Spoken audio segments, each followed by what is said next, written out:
Hi, welcome to Insight from the Torah portion. The Torah portion, this Parsha is Parshat Aqab, and we're going to talk about the power, how to overcome anxiety, and we will learn a tool how to deal with our anxiety. It will be a very interesting class, so stay with me. I want to start the class.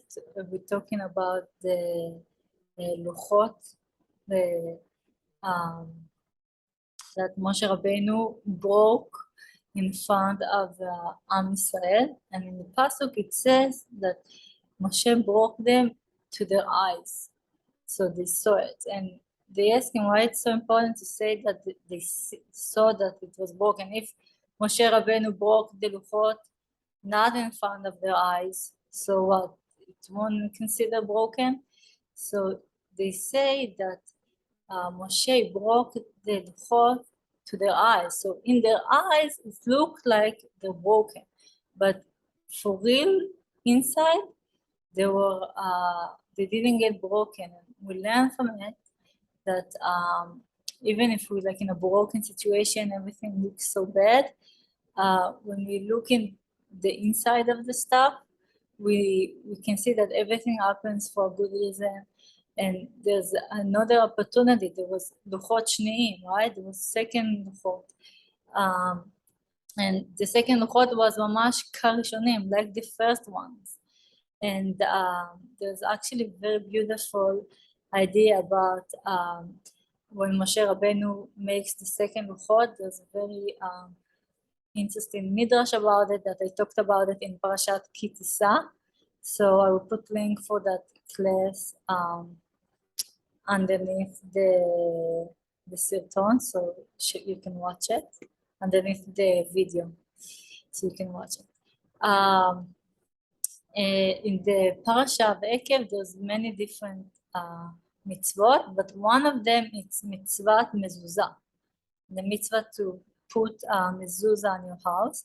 It says, "V'ktavtam al mezuzot beitecha," you should have them on your houses, leman irbu yemechem, so you have long life.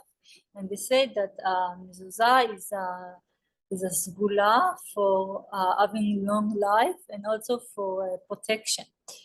And I actually have two beautiful stories about it that I wanted to share with you. So one story is Rav Grossman, I think his name. His daughter had a problem in her eye. She was only 16, young girl, and her eye got big and red, and then it started like having all this mucus in it, and it was really bad. And they went to all the doctors. Nobody knew how to help them, and they were really worried. It was painful and didn't look nice, and they didn't know what to do. Then somebody told them, look, they were living in Israel. They told them there's a specialist doctor in New York. You need to go and see him. He might be able to help you. He's professor and he has all the tools, and you should go there. So they took the first plane over, and they opened the day with them at 8 o'clock. They were the first clients for the day, and he took all these pictures from different angles, and he said, give me 3 days to figure out like what's going on. And okay, so they had a meeting at 8. So the daughter tells them, okay, at 10 o'clock, the Rabbi Milubavitch is going to 770. We must see him. And he said, right. So they take a taxi and tell him, drive fast to the 770 from New York. And they make it. They make it on time, and they get there before the Rabbi goes to shul every day at 10 o'clock in the morning. The Rabbi will go from his car to the shul, few steps, few stairs, not such a long way, but in that small period, people can ask him something or say something, like boys standing from one side and the girls from the other. So Rav Grossman and his daughter are standing there, and then Rav Grossman did something that nobody does. He just came and stand in front of the Rebbe and stopped them and said, look, my daughter, he was like such in an anxiety, he didn't know what to do. He said, look, her eye is so bad, I don't know what to do, help me, please, Rabbi. And Rabbi said, go check your mezuzah, and Bezrat Hashem, she will have refuah shlema, and you will marry her, and blessed her, and he went in. So right away, Rav Grossman calls his wife in Israel and asked her to check all the mezuzot in the house, and also the mezuzot where the daughter was sleeping in her school. And they check, and they find that the mezuzah in the daughter's room, the word le'enechem, to your eyes, was erased. So for sure they quickly make a new one, and then at night she says to her father, oh, my eyes feel weird, but the eye was covered with stuff. And 2 days later they go to the doctor to like get his opinion from stuff, and he takes off the cover from her eyes, and he's just shocked. And they're like, what's going on? And the eye completely healed itself. And he said, what? I didn't give you anything. No medicine, nothing. What happened? So they tell them that they saw the rabbi and what he said about the mezuzah. And a few years later, Rav Grossman meets this doctor again. He was a Jewish doctor. And he meets him at shul, and the doctor davens, and he says to him, you know, Rav Grossman, after the meeting with you, I saw in my eyes that there is God, and I started to pray and daven and be connected to Judaism again after the meeting with you and your daughter. So that's one beautiful story. The other story is about shlichim that were in China. Now in the Corona period, it was like, obviously, it was like a mess all over the world, but especially in China, people were locked, and it was really bad situation. So whoever can go away just left. So the Chabad people, they left the house and came to Israel for a while. And then after a while, they said, okay, the people are waiting for us. We have our shlichut, our mission, that we need to go back to China and help the Jewish community there, and we need to go back. So even though it wasn't easy to get back, they made it, and they got to the house. And underneath the house, there was a police standing there, and it was saying that while people left their houses, the thief, they took advantage of it, and they went into the houses and just steal everything. But the police is not allowed to go in by themselves, so they're waiting when the owner of the house comes back. So then the police goes in first and does all the checks, and then the person can go in. So okay, they're waiting outside, nervous, like what will the police find, what will be left from the house, what a mess inside there, what's going on. And the police comes out and is shocked. They say they didn't touch your house, nothing. They didn't go in. And they're like, what? And the police says, yeah, we don't understand it, because they went into every single house in this building, but it looks like they didn't touch your house. So have a good day. So they're like, okay. They go in. Yeah, nobody touched anything. Everything is exactly in place. It looks like they didn't go in at all. Okay, a few months passed, and then the chief police person calls the rabbi of the Shalohai Chabad, and he asked him to come to his office. He's like, okay. So he's going there, and the police officer, he says, look, we catch those thieves that stole the stuff from the entire building. We found them. And I said, the first question I asked those people was, why you didn't steal from the house of that Shalohai Chabad guy? Like, why you didn't go in there? We went into every single house in the building. So they said, look, in every house that we went to, there's alarm, and we have Wi-Fi, and with our Wi-Fi we were able to play with their Wi-Fi and mess with it and go into the house.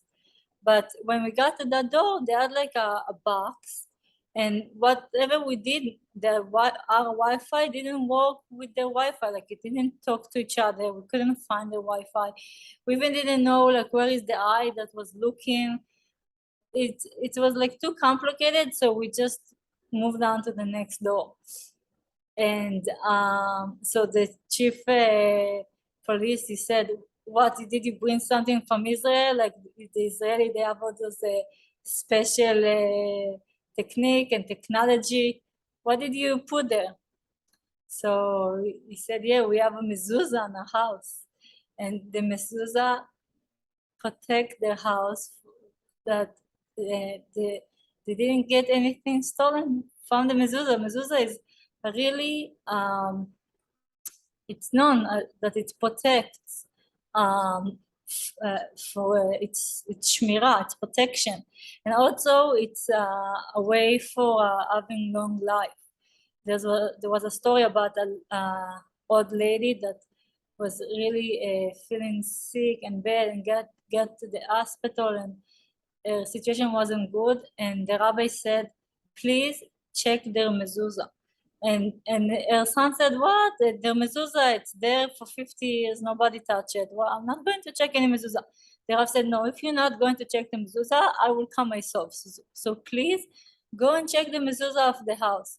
So he goes and checks all the mezuzot, and one of the mezuzot, maybe the one in front of the house, was completely erased. Probably it was the sun and the weather, and it was for 50 years, so it just got old.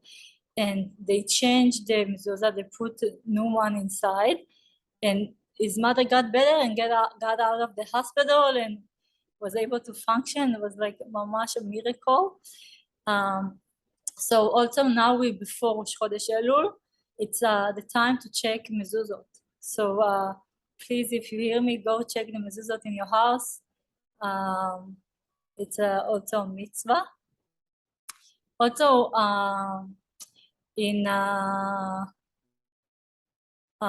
it says in the, how do you call it? In Mishnah Kelim, it says that people that were traveling and they were afraid in the ways, they will put in their stick a mezuzah inside, so it will protect them. But it was important to them to explain that not the words inside the mezuzah what protect. Hashem is the one who protection, and because we do his mitzvot and put in mezuzah like he is, that's what gives us the protection, not the words that's inside the mezuzah. So I want to finish with another interesting story about mezuzah from Yerushalmi, and then I will go to the tools of the CBT, tools about anxiety. And okay, so let's start from this very interesting story of Rabbi Yehuda Nasi, the rabbi who wrote the Mishnah. And there's a story that once an important guy sent them a stone, that very expensive stone, special stone, and the name of that guy was Artebon, and he asked Rabbi to send him something equal that also worth a lot of money. And Rabbi Yehuda Nasi sent him mezuzah. So this guy Artabon, says, what, I send you some stone that you cannot, doesn't have any value, it's so expensive, and you send me just like simple thing that like it's not so expensive to get. And it was like kind of disappointed. So then Rabbi Yehuda Nasi says to them, I send you something that will protect you while you sleeping at night, and you send me something that I need to worry about and make sure that nobody steals. I send you something that will protect you. So, okay, put the mezuzah in the side. By the way, I don't think you're allowed to bring mezuzah to going, but Rabbi Yehuda Nasi knew what he did, and he was probably allowed. So one day there was like some bad influence that came into the daughter of Artaban, and he had only one daughter, and he went to all the doctors, and something was off with her. He didn't know what's going on, and nobody were able to help him. So he took that mezuzah that Rabbi Yehuda Nasi gave him and put it on the door, and then his daughter got cured from her sickness. She had like a mental sickness. And the story is in Yerushalmi Reish Peah. So we see the power of protection that mezuzah has, even for like emotional stuff. So first thing, go and check your mezuzah before Rosh Chodesh Elul. Now it's the time. Now I want to talk about anxiety. So there's a book in Hebrew that's called To Make the Fear Afraid, and I took like an idea from there, and they explained there that anxiety makes you feel small and afraid, and that you don't have powers, and you won't be able to overcome a difficulty that will come. And it's basically, I understood from that it influenced our emunah in God. And it says, "Aboteach b'Hashem chesed yisovavenu." Somebody that believes in God, it will be protected. It doesn't have what to fear. It says, "Gam ki elech begei tzalmavet lo irara ki ata imadi." Even if I go in like a place of darkness and fear, I shouldn't fear because Hashem is with me.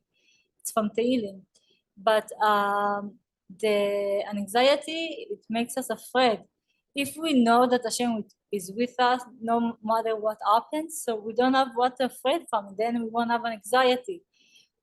But when we feel soft and alone, and we don't see God, so then the anxiety has power. So one of the complaints of people that have anxiety is that they don't have power. They say, "Oh, I can't deal with it. I don't have power. It's stronger than me." And I want you to remember that Hashem, it's a pasuk, כי Hashem הוא הנותן לך כוח לעשות חיל. God is the one who gives you power to do good, to do stuff, to influence the world. You need to remember that the power is not from you, the power is from God.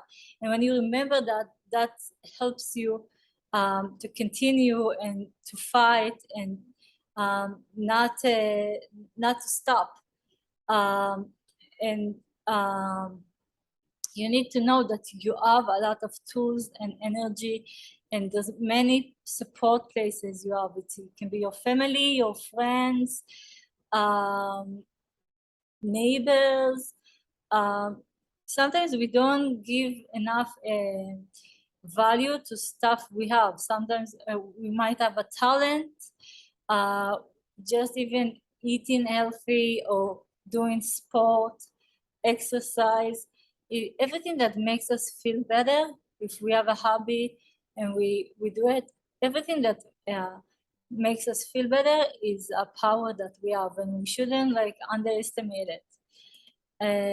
So I want to give you 2 tips, and then I'll give you another tool to dealing with anxiety. So we said there's 2 things. One is believing in God. We know that everything is from Him and is with us, and we're not by ourselves, and He will help us. That already helps us overcome anxiety. So in order to get your emunah stronger, you can think what you will tell your friend to do. If your friend comes to you and says, "Oh, I have a problem in my emunah," what you will offer him to do? Maybe You can listen to a specific rabbi that make you feel stronger in your emunah. Maybe you can read some Jewish book. Maybe you can study with a friend in chavruta. Maybe you can go and like pray about it. See what you will offer for a friend, and then obviously think about it for yourself. And the second thing is about the powers. So you need to do a list of the powers you have. Don't underestimate anything. Give everything a place. You can try to think about stuff that helped you overcome hard situation that you had in the past. It doesn't need to be something that completely overcome all the problems. Just even if it makes the suffering less or make it more easy, it's a power. And try to think like, maybe if you can think about something that helped you, what helped your friend to overcome, even small stuff, daily stuff. What did help you? What did help your friend? Who helped them? And see how you can use it for yourself.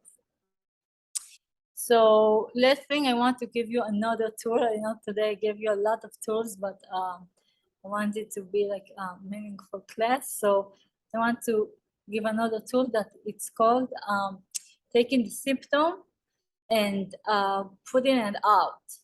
And I will explain. When people have an anxiety, they have three different kinds of symptoms. Physiological symptoms that I give you examples in a second. They also have emotional symptoms, and they also have their behavior that change. So I will explain now. The physical changes from an anxiety can be like shaking, your heartbeat might get really fast, maybe it will be hard for you to breathe, sweating, like different things that people feel when they have an anxiety. The emotional symptom is stuff that it's hard for you to like influence your emotion. Like people cry with like really tears, or they get their anger is like it's really hard for them to control it. And in the behavior, they usually like they try to avoid stuff. Like if they had like an anxiety attack in a bus, so they will avoid driving in buses. Or if they had an anxiety attack in some place like a canyon, so they won't want to go there, and then they start to avoid going to places or meeting people or doing stuff. And so in this technique that you take out the symptom, you basically want to look at your symptom from outside. So the way to do it is to give your symptom a name. So if your symptom is anger, that it's not control, it's like a lot of time with kids, they have like really bad anger. So you want to give the anger a name. For instance, I had a kid that he had fear for monsters. So I asked him what is he had few monsters that were he was afraid from, but one of them, like to all of them basically, I asked him to draw all of his different monsters, and to every monster we gave a name. So first thing is to give a name to the symptom. The second thing is to draw it.